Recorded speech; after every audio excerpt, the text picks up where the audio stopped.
먼저 주의 이름으로 사랑하는 성도님들께 인사 올립니다. 그리고 이 저녁에 말씀을 삼아하여 주의 음성을 듣고자 기꺼이 하나님의 성전을 찾으신 우리 모든 성도들 위해 우리 주 하나님의 다함없는 은혜와 감동이 충만한 시간이 되길 소망합니다. 오래전에 튀르키예에 시몬이라는 청년이 있었습니다. 가장 가치 있는 인생이 무엇일까 고민하다가 일생을 하나님께 헌신하기로 하고 수도원에 들어갔습니다. 그가 들어간 수도원은 굉장히 엄격하기로 소문난 수도원인데 이름하여 침묵수도원입니다. 하지만은 10년마다 한 번씩은 말을 할 수 있는 기회를 주었고 각자의 특별한 경험을 나누게 되었습니다. 드디어 시몬의 차례가 되었고 모든 동료들이 눈을 감고 시몬의 경험을 듣고자 준비하고 있었습니다. 그가 입을 열어서 말하기를 수도원의 음식이 너무 맛이 없어요. 모두 깜짝 놀라면서 고개를 끄덕거렸습니다. 그리고 다시 10년의 세월이 흘렀고 같은 방법으로 경험을 나누게 되었습니다. 다시 시몬의 차례가 되었고 시몬은 입을 열어서 이렇게 말했습니다. 내 침대가 너무 딱딱해요. 역시 의외의 간증에 모두 깜짝 놀라게 되었고 또 고개를 끄덕거려 주었습니다. 세월이 흘려 다시 10년이 지나고 모든 수도사들이 모였고 나름의 소중한 체험을 나누고 감동이 넘쳤습니다. 또 시몬의 차례가 되었고 그가 말하기를 난 이제 집에 갈래요. 사랑하는 여러분, 오늘 이 복된 안식일이 시작되는 첫 시간에 주님이 왜 나를 부르셨는지 그리고 여기에 왜 오셨는지 그 물음에 대한 답을 말씀을 통하여 꼭 찾으시게 되길 바랍니다. 저는 먼저 이 사람에 대해서 생각해 보고자 합니다. 그의 이름은 예레미야. 누구나 다 이름에 뜻이 있듯이 이 선지자도 그 이름에 뜻이 있습니다.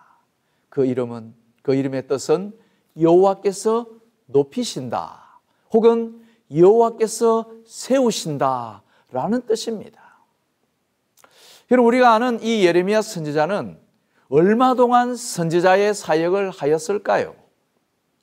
이 성경을 우리가 살펴보면은 그의 선교 사역이 요시야 왕의 시대로부터 요아스, 요야김, 요야긴 그리고 시드기야 왕에 이르기까지 다섯 왕의 통치 기간 동안 약 40년간 꾸준하게 그리고 지속적으로 하나님의 말씀을 전하는 선지자로 살았음을 알 수 있습니다. 우리가 잠시 그의 소명과 사명에 대해서 한번 생각해 보려고 합니다. 여러분, 오늘 나는 어떻게 이 제7일 안식일 예수 재림교인이 되었습니까? 또 혹은 무슨 특별한 경험이나 간증거리가 있습니까? 아니면 혹시 하나님께로부터 어떤 특별한 사명이라도 부여받았습니까? 여기 오늘 예레미야는 여호와 하나님의 부르심을 받았을 때 무슨 사명을 받았을까요? 예레미야 1장 10절입니다. 보라, 내가 오늘 너를 여러 나라와 여러 왕국 위에 세워 네가 그것들을 뽑고 파괴하며 파멸하고 넘어뜨리며 건설하고 심게 하였느니라 하시니라. 여러분이시여, 그가 여호와 하나님께 부름을 받았을 때 오늘 내가 너를 여러 왕국 위에 세웠다고 하십니다. 즉 하늘의 소명, 콜링을 받은 것입니다. 그리고 그런 부름받은 예레미야에게 하나님께서 이런 특별한 사명을 주었죠. 첫째는 뽑고, 두 번째는 파괴하며, 세 번째는 파멸하고, 네 번째는 넘어뜨리며, 다섯 번째는 건설하고, 여섯 번째는 심게 하리라고 말씀하셨습니다. 여러분, 우리가 이 예레미야라고 하는 선지자를 생각해 보면은 늘 우리에게 떠오르는 한 특별한 그의 별칭이 생각납니다. 이 조금은 과격해 보이는 예레미야 선지자에게 따라다니는 아주 감동적인 별명이 여러분 다들 기억하고 있을 줄 압니다. 예, 맞습니다. 바로 눈물의 선지자라는 것입니다. 근데 왜 이 예레미야에게는 눈물의 선지자라는 이런 별명이 따라다녔을까요? 예레미야 9장 1절입니다. 어찌하면 내 머리는 물이 되고 내 눈은 눈물 근원이 될고 죽임을 당한 딸 내 백성을 위하여 주야로 울리로다. 우리가 오늘 이 말씀을 통하여 이 예레미야 선지자가 그런 눈물의 선지자라고 하는 특별한 별칭을 가지게 된 것을 우리가 이렇게 알 수 있습니다. 사랑하는 여러분, 여러분은 최근에 언제 울어본 적이 있습니까? 우셨다면 무엇 때문에 눈물을 흘리셨을까요? 어떤 분들은 말하기를 TV 뉴스에 나오는 끔찍한 사건 사고를 보면서 울었다고도 하고, 또 드라마를 보다가 그 내용에 푹 빠져서 눈물을 흘리기도 했다고 하더라고요. 눈물의 선지자 예레미야. 여러분, 오늘 나는 어떤 별명을 가진 재림 성도가 되길 원하십니까? 이제부터라도 나의 별명을 하나쯤은 꼭 만들어 보시기 바랍니다. 저는 먼저 예레미야 선지자의 말씀을 찾아서 읽기를 원합니다. 예레미야 16장 6절입니다. 여호와께서 이같이 말씀하시되 너희는 길에 서서 보며 옛적 길 곧 선한 길이 어디인지 알아보고 그리로 행하라. 너희 심령이 평강을 얻으리라. 여러분, 우리는 종종 인생을 길에다 비유합니다. 좁은 길, 넓은 길, 가시밭길, 사막길, 산길, 오솔길, 나그네 길, 선교사의 길, 그리고 십자가의 길에 이르기까지 참으로 다양한 길이 우리 앞에 놓여져 있습니다. 오늘 예수님께서는 마태복음 7장에 좁은 길과 넓은 길에 있는데 우리가 마침내 도달해야 할 목표는 바로 그 좁은 길이라고 말씀하십니다. 엘렌 G 화이트도 계시 중에 하늘 도성을 향하여 나가는 무리들이 아주 좁은 길을 걷고 있는 것을 초기 문집에 기록하고 있습니다. 저는 이제 이 시간을 통하여 믿음의 동력자 되신 여러분들과 함께 오래전에 주의 종이 선포한 그 말씀, 즉 그 길에 서서 주의 음성을 듣기를 원합니다. 그 길에 서서 주의 인도하심을 경험하시기를 원합니다. 따라서 오늘 그 길, 즉 떠남과 찾아감의 길에 대해서 잠시 생각해 보겠습니다. 창세기 12장 1절에 여호와께서 아브라함에게 이르시되 너는 너의 본토 친척 아비 집을 떠나 내가 내게 지시할 땅으로 가라. 우리가 잘 아는 것처럼 어느 날 여호와 하나님께서 아브라함에게 나타나셔서 말씀하기를 아브라함아 떠나라. 여러분들이시여 떠난다는 것, 이거 쉬운 것일까요? 부조와 선지자 126페이지에 적어도 세 가지의 감동적인 교훈을 이 장면을 가리켜서 이야기하고 있습니다. 첫 번째는 아브라함에게 임한 시험은 가벼운 것이 아니었고 그에게 요구된 희생도 작은 것이 아니었다. 그를 조국과 친족과 고향에 붙들어 매는 강한 줄이 있었다. 두 번째는요, 그러나 그는 부르심에 순종하기를 주저하지 않았다. 그는 약속의 땅에 대해서 묻지도 않았다. 토지에 대해서 기후가 건강에 적합한지, 동네의 분위기는 어떤지, 그곳에 가면은 돈을 잘 벌 수 있는지, 어떤 것에 대해서도 그는 하나님 앞에 따져 묻지 않았다는 말씀입니다. 부조와 선지자는 계속해서 이 장면에 대해서 세 번째 말하기를 그에게 있어서 이 세상에서 가장 행복한 곳은 하나님께서 그로 있기를 원하는 곳이었다고 기록하고 있습니다. 여러분이시여, 오늘 여러분에게 있어서 가장 행복한 곳은 어디입니까? 적어도 아브라함은 하나님께서 있기를 원하는 바로 그곳이 그의 인생의 가장 최고의 행복한 장소라고 그렇게 마음의 결심을 품었습니다. 이스라엘 백성들 400여 년간 정든 애굽을 두고 떠나야 했을 때 그들은 약속의 땅 가나안에 들어갈 수 있었기 때문에 그 모든 것을 두고 떠났던 것을 우리는 기억합니다. 베드로와 안드레, 요한과 야고보도 자신의 그물과 배를 버려두고 예수님의 제자로서 따르기 위하여서 떠나는 것을 우리는 신약성경에서 보게 됩니다.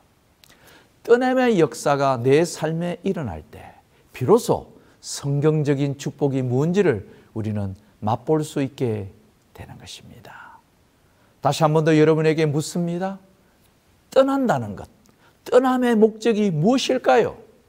그렇습니다. 우리가 오늘 떠난다는 것은 또 다른 만남, 즉 우리가 개인적으로 혹은 우리가 가정적으로 우리 예수님과의 만남이 그곳에 있다는 사실을 기억하게 되길 바랍니다. 예레미야 29장 13절입니다. 너희가 전심으로 나를 찾고 찾으면은 나를 만나리라고 약속하고 있음을 기억하게 되길 바랍니다. 오늘 예레미야에게 하나님께서 주셨던 그 부르심 속에 그 길에 서서 우리가 오늘 두 번째 그 길, 곧 말씀이 육신이 되신 됨의 길이 있음을 기억하게 되길 바랍니다. 빌립보서 2장 5절 6절입니다.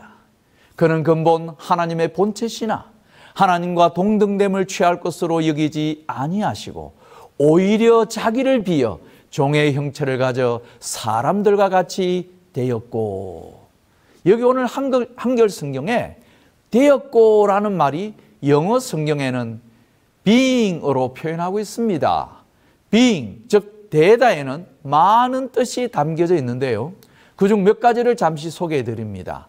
첫 번째 이 being, 즉 되다라고 하는 것은 조정하다, 존경하다, 공감하다는 뜻을 포함하고 있습니다. 또 다른 의미는 being에는 배려하다는 뜻도 있습니다. 근데 여러분, 언제 이런 배려함이 필요할까요? 우리가 지역교회에서 종종 하게 되는 우정의 날 행사 같은 데 참석해 보면은 우리가 이 배려함이 뭔지에 대한 것을 잘 실물 교훈으로 배울 수 있는 장면이 나오는데 바로 그게 2인 삼각 경기입니다. 두 사람이 네 발로 뛰는 게 아니라 나의 발과 내 파트너의 발을 하나로 묶어서 네 개의 발이 세 개의 발로 되어서 목적지에 도달하는 것입니다. 우리가 오늘 이 경기를 보면요, 누가 1등을 하게 될까요? 여러분, 아주 힘이 센 사람이 다른 한 사람을 그냥 아주 끌고 가면 1등 할 수 있습니까? 아니면은 달리기의 챔피언인 사람이 그 조에서 1등 하게 될까요? 아닙니다. 여기서 오늘 1등 하는 사람들을 가만히 보면은 두 사람이 호흡을 같이 해서 서로 상대방의 호흡과 동작에 맞추어서 조심스럽지만은 긋고 긋는 팀이 마침내 그 결승점에서 승리하게 되는 것을 보게 됩니다. 이것이 바로 배려함의 작은 실물 교훈이 우리가 될 줄 압니다. 또 다른 이 being, 즉 되다라고 하는 것은 다른 말로 이해하다라고 하는 표현으로 하고 있습니다. 국어 사전에는 이 이해하다는 것을 남의 사정을 잘 헤아려 너그리 받아들이는 것을 이야기하고 있습니다. 이 이해하다는 것을 영어로는 understand라고 했는데요. 누군가를 이해하려면 내가 위에 서서 바라보면 절대로 이해할 수 없지만은 누군가의 아래로 내려가서 보면은 상대를 잘 이해할 수 있게 된다는 의미인 것입니다. 그래서 우리의 구주 예수 그리스도께서도 하나님과 본체시요 만왕의 왕 만주의 주로 하늘 보좌에서만 계시지 아니하시고 하늘로부터 이 땅에 오셔서 우리와 같은 인간의 삶을 사셔서 우리의 죄와 유혹이 얼마나 크고 무서운지를 이해하시고 십자가의 희생으로 그 모든 죄를 용서하시는 사랑을 베풀어 주셨음을 기억하게 되길 바랍니다. 오늘 세 번째 예레미야가 부름받았던 그 길은 바로 오늘 함께 거하는 삶의 길이라는 것을 기억하면 좋겠습니다. 시편 23편 6절입니다. 나의 평생에 선하심과 인자하심이 정녕 나를 따르리니 내가 여호와의 집에 영원히 거하리로다. 함께 거하는 삶.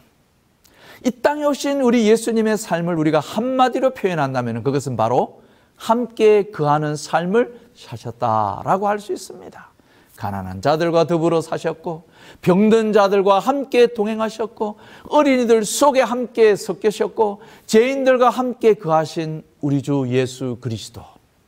오늘 예수님께서 오늘 우리에게 이렇게 말씀하십니다. 치료봉사 143페이지를 통하여서 오직 그리스도의 방법을 사용함으로써만 사람들을 접촉할 때 참 성공을 거둘 것이다. 구주께서는 사람들의 유익을 소원하는 분으로서 그들과 섞이셨다. 그분께서는 그들에 대한 당신의 동정심을 보여주시고 그들의 필요를 따라 봉사하시고 그들의 신임을 얻으셨다. 그 후에 그분께서는 나를 따라오라고 그들에게 명령하셨다. 오늘 우리와 함께 거하시기를 기뻐하시는 우리 주님의 이 아름다운 교훈을 우리는 기억할 필요가 있습니다. 제가 이런 한 이야기를 여러분에게 소개해 드립니다. 오래전에 1840년대에 이 벨기에에서 태어난 한 청년이 있습니다. 그의 이름은 다미엔입니다. 그가 신부로서 자기의 평생을 하나님께 이제 서원을 하고 그의 삶을 하와이에 있는 한 섬에서 일생을 보내기로 하고 그 섬으로 갑니다. 1840년에 그 섬에 들어가서 그의 일생을 하나님 앞에 드리는 일을 했던 이 다미엔이 1889년 49세가 되는 때에 그가 이제 세상을 떠나게 되는데 그 다미엔 신부의 일화 가운데 이런 이야기가 있습니다. 그가 들어가서 그 한센시 병에 걸린 사람들을 위해서 봉사할 때에 사람들이 그의 말씀에 귀를 기울이고 듣는 듯 해도 누구도 교회에 오지 않는 것을 보고 늘 다미엔이 부담을 가졌습니다. 아무리 예수님의 십자가의 사랑을 전해도 그들이 귀를 기울이지 않아요. 그래서 그가 결심했습니다. 내가 지금까지는 그들과 함께 더불어 산다라고 했지만은 그들과 일정한 시간이 되면 물러나와서 따로 생활했는데 이제는 내가 그들 속에 들어가서 그들과 함께 살리라. 그래서 그들이 속에 있는 곳에 다미엔이 가서 먹고 마시고 자고 생활하는 가운데 어느 날 그의 몸에 신체의 변화가 옵니다. 다시 말하면 이 다미엔 신부에게도 한센시 즉 문둥병이 그에게 찾아온 것입니다. 그렇게 하면서 그가 그들을 향하여 손을 들고 예수 그리스도의 십자가의 사랑을 전할 때에 비로소 그 몰로카이 섬에 있는 사람들이 이 다미엔 신부의 말씀을 듣고 당신이 믿는 그 하나님을 우리도 믿겠고 당신의 구주 예수 그리스도를 우리도 영접하노라고 하면서 그 몰로카이 섬에 있는 많은 이 한센시 병들이 걸린 분들이 그리스도를 영접하는 역사가 일어났다는 것을 듣게 되었습니다. 마태복음 26장 58절에 베드로가 멀찍이 예수를 쫓아 대제사장의 집들에까지 가서 그 결국을 보려고 안에 들어가 하숙들과 함께 앉았더라. 여러분이시여 오늘 다미엔 신부는 멀찍이 따랐던 베드로처럼 처음에는 그렇게 사역을 했지만은 결국 예수님께서 병든 자들과 가난한 자들과 또 죄인들 속에 함께 섞여서 생활했던 모분을 따라서 그들 속에 들어갔을 때에 놀라운 역사가 일어났던 것을 기억하게 되길 바랍니다. 오늘 정말 여러분들께서 성공한 재림 성도로 살기를 원하신다면 여러분의 이웃과 공동체 속으로 주저하지 마시고 찾아 들어가시게 되길 바랍니다. 그리고 그들과 함께 더불어 섞이셔서 살아가는 우리 믿음의 재림 성도들 되시길 간절히 바랍니다. 오늘 여기 네 번째 예레미야가 부름받았던 그 길은 어떤 길입니까? 곧 섬김의 길임을 여러분에게 말씀드립니다. 예수님의 이 지상 사역의 이 최고의 하이라이트는 뭡니까? 그것은 바로 섬김이라고 말씀드릴 수 있습니다. 마가복음 10장 45절입니다. 인자에 온 것은 섬김을 받으려 함이 아니라 도리어 섬기려 하고 자기 목숨을 많은 사람의 대속물로 주려 함이라. 오늘 우리가 예수님에게서 배워야 할 섬김의 모분이 있다면 그것은 무엇이겠습니까? 첫 번째 요한복음 13장에서 예수님은 제자들의 발을 씻기시는 그런 섬김의 본을 우리에게 남겨놓으셨습니다. 두 번째 마태복음 11장 28절과 30절에서 온유와 겸손의 멍에를 메신 주님의 아름다운 겸손의 본을 우리는 기억할 수 있습니다. 세 번째는 빌립보 2장 5절에서 8절로 죽기까지 복종하신 예수님의 희생의 본을 우리는 기억해야 할 필요가 있습니다. 저는 적어도 우리 성도님들께서 다시 우리의 본국인 하늘 본향으로 돌아가기 전까지 이 세 가지 모본의 거울을 품고 사신다면 머지않아 놀라운 복음의 역사와 기적을 이루는 경험을 하게 되리라고 저는 믿습니다. 사랑하는 여러분 되시오. 누구든지 그리스도를 믿기는 쉽습니다. 그러나 아무나 재림 성도가 되지는 않습니다. 누구든지 그리스도를 따르기는 쉽습니다. 그러나 아무나 좁은 길을 걷지는 못한다는 것을 기억하게 되길 바랍니다. 누구든지 그리스도의 복음을 듣기는 쉽지만은 그러나 아무나 재림 전도자가 되지는 않을 것입니다.